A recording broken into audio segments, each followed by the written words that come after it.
The words, delivered with a chilling finality, seemed to freeze the very air in my sunlit apartment. Lena, it's just a business. Family is more important. My mom's voice was calm, a practiced, unnerving calm that felt more like a verdict than a conversation. It was the tone she reserved for life's most serious transactions. You either sign it over to Aaron, or don't bother calling yourself our daughter anymore. The phone felt like a block of ice against my ear. I could picture her perfectly on the other end, sitting ramrod straight in her favorite velvet armchair, the one that looked out onto their manicured lawn, her face a mask of resolute disappointment. The ultimatum hung between us, a guillotine blade poised to sever the last frayed thread of our relationship. Hi, I'm Lena. I'm 31 years old, and I own a small but thriving restaurant, the Spice Route, nestled in a quiet downtown district. It's not a five-star establishment with crystal chandeliers and sommeliers, but it's mine in a way that feels bone deep. I built it from an empty, dusty shell of a room, a place that smelled of neglect and forgotten dreams.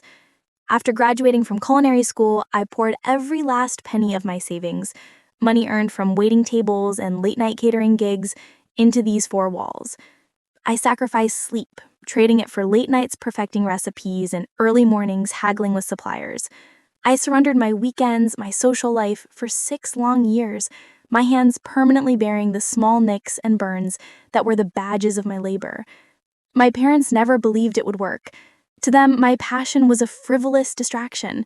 They saw my culinary degree as an expensive mistake, and my dream of owning a restaurant as a childish fantasy. Cooking is a hobby, Lena, not a career, my father would say, his voice laden with the unspoken comparison to my younger brother, Aaron, the golden child, whose every misstep was lovingly reframed as a valuable learning experience. While I was studying flavor profiles and knife skills, he was burning through my parents' retirement funds with the fervor of a tech bro Icarus. He veiled at 4 separate startups in 5 years. There was the app that delivered artisanal kale to your door, the crypto-based pet sitting service, the subscription box for bespoke beard oils, and finally a virtual reality real estate platform that never left beta. Each venture collapsed louder than the last, leaving a crater of debt and excuses, which my parents were always there to fill with more money and hollow praise. And now, magically, after my photo appeared in the magazine, he wanted to pivot into the food business. Specifically, my food business, the one that he had previously mocked as a cute little cafe for hipsters. He saw the lines out the door, read the press, and suddenly discovered a lifelong, latent passion for gastronomy that conveniently required a fully established, critically acclaimed restaurant as its starting point. The confrontation happened at their immaculate dining table, the polished mahogany surface like a cold, dark lake between us. His dad said, "We're offering you a way out. It's exhausting work. You look tired. You need a break. Let Aaron take it from here. He's got a vision, a real business plan. He'll franchise it." The word franchised landed with a thud, a hollow corporate buzzword that had no place describing the soulful, intimate space I had created. My hands were clenched in my lap, hidden beneath the table. I forced one to reach out and open the folder. The top seat was a standard asset transfer agreement. My name was on the transferor line. Aaron's was on the transferee line. I scanned the document, my heart hammering against my ribs, looking for a number, a valuation, anything. There was nothing. No buyout. No financial consideration. Not a single dollar for 6 years of my life. It was just a naked legal demand for me to sign my life's work over. The compensation was meant to be their continued approval, a return to the fold. A handshake deal, family to family, where I would provide the asset and they would provide the absolution for my ambition. With my signature, I would be walking away from everything I had built, empty-handed, while the golden child, who had failed upwards his entire life, was handed the keys to my kingdom, wrapped in the lie that it was for my own good. Or rather, Aaron did. My brother. The golden child, whose every misstep was lovingly reframed as a valuable learning experience. While I was studying flavor profiles and knife skills, he was burning for my parents' retirement funds with the fervor of a tech bro Icarus. He failed at 4 separate startups in 5 years. There was the app that delivered artisanal kale to your door, the crypto-based pet sitting service, the subscription box for bespoke beard oils, and finally a virtual reality real estate platform that never left beta.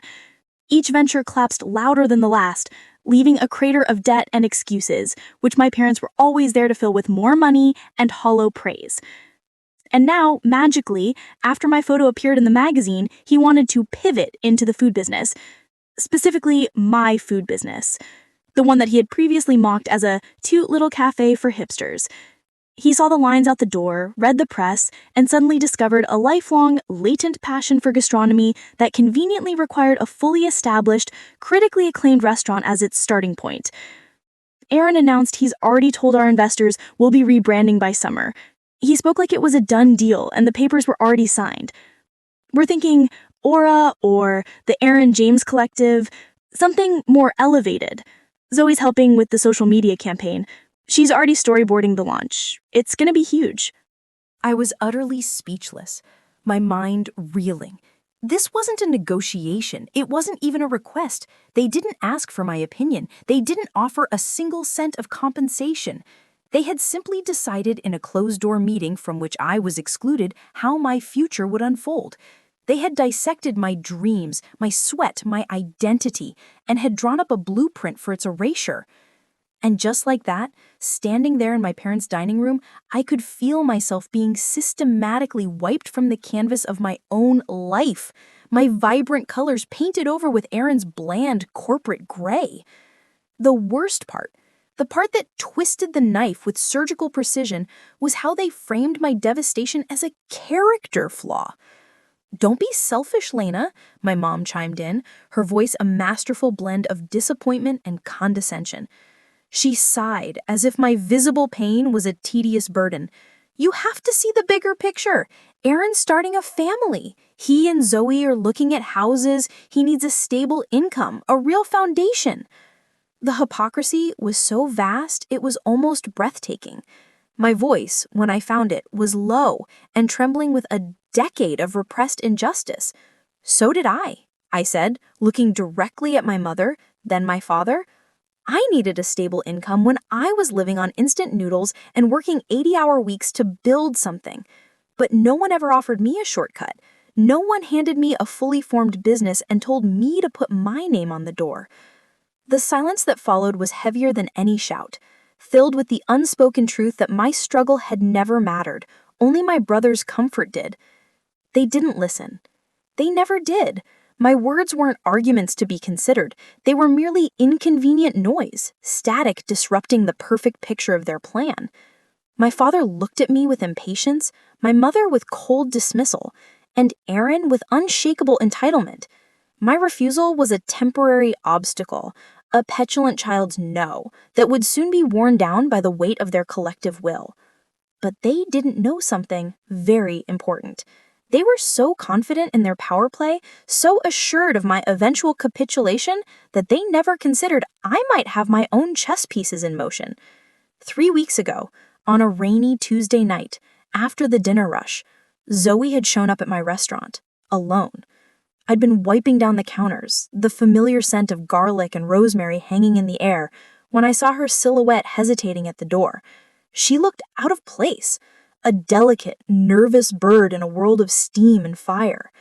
She said, "I need to talk to you privately," her voice barely a whisper over the hum of the walk-in cooler.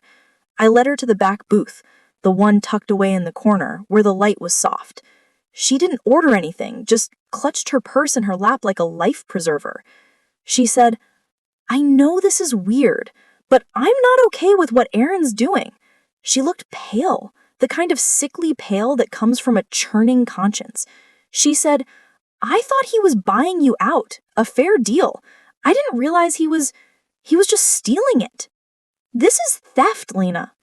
She went on to explain everything, the words tumbling out in a relieved, frantic rush. Aaron had spun a web of lies, not just to me, but to everyone. He had sat across from her parents at a lavish dinner, looked them in the eye, and promised them he was partnering with his sister, painting a picture of our harmonious family venture. He assured them it was all settled, a mere formality.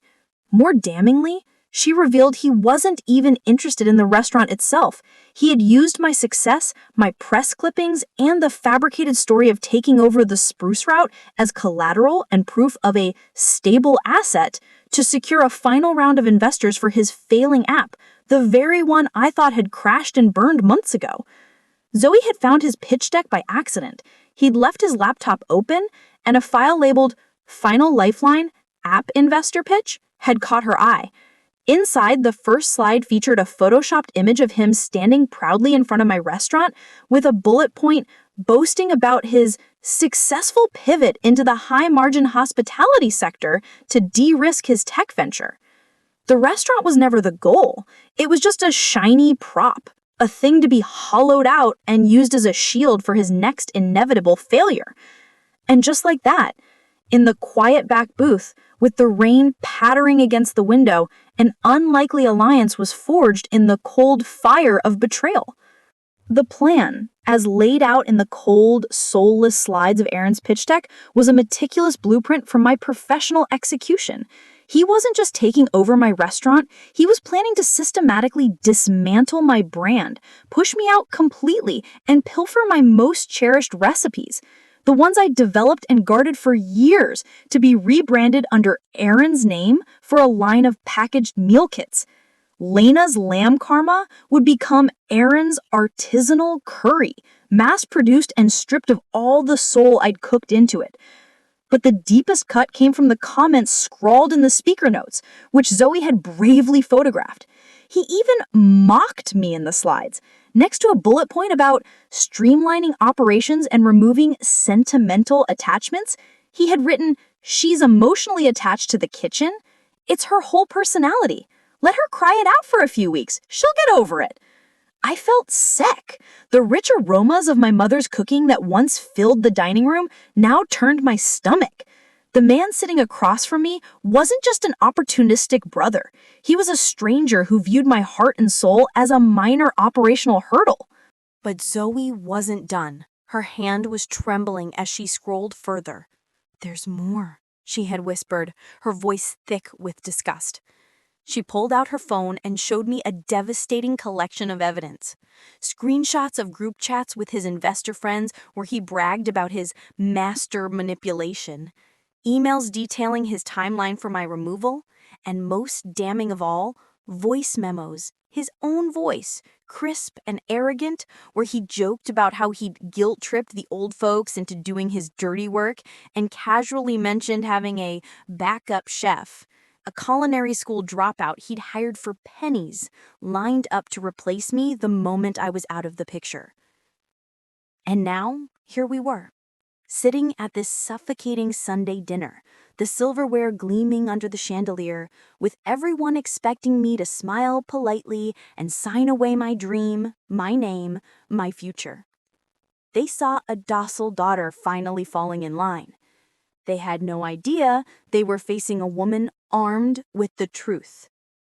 I stood up slowly, the legs of my chair scraping against the polished floor in a sound that cut through the silence.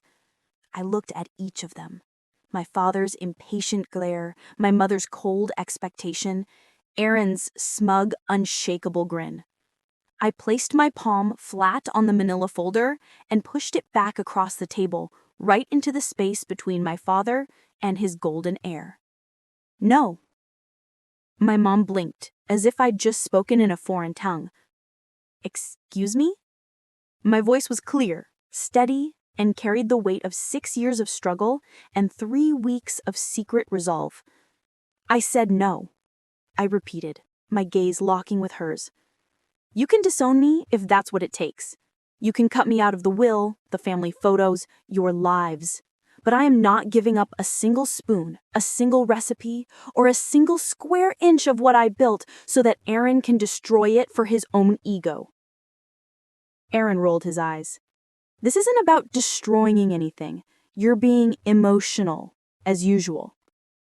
"Am I?" I smiled. It was a calm, knowing smile that finally gave him pause. That's when Zoe cleared her throat. Everyone turned to her, startled by the sound in the tense silence. I think it's time they know, she said softly, her voice steady now. She took out a USB drive and placed it on the polished table like a final piece in a game of chess. This has the Lifeline pitch deck, the investor emails where he lies about the partnership, the group chats where he mocks you. Everything. Aaron paled, his shark-like grin vanishing. Zoe, what are you doing? I'm telling the truth. I'm not marrying a liar or a thief. Boom. It was like all the air had been sucked out of the room. My dad snatched the USB as if it were a live grenade. Mom was sputtering, unable to form a coherent word. Aaron stood up, his chair screeching, and stormed out without another word. The fallout was spectacular. A week later, Aaron's investors backed out immediately. Turns out they really don't like being lied to and having their capital used as a weapon in a family feud. The backup chef was exposed as a complete fiction. And Zoe? She moved out, returned the ring, and posted a public letter on LinkedIn about female entrepreneurship and how women's success is constantly undermined. It went viral. Guess who messaged her to feature her on a new podcast about women in business? Me. As for my parents, they tried to mend things, claiming they were misled by Aaron. I didn't buy it. I told them, you made a choice, and so did I. The restaurant is still mine. I added a new dish to the menu, the Backstabber Burger. It's a spicy, defiantly delicious special. Customers love the name, especially when they hear the story behind it.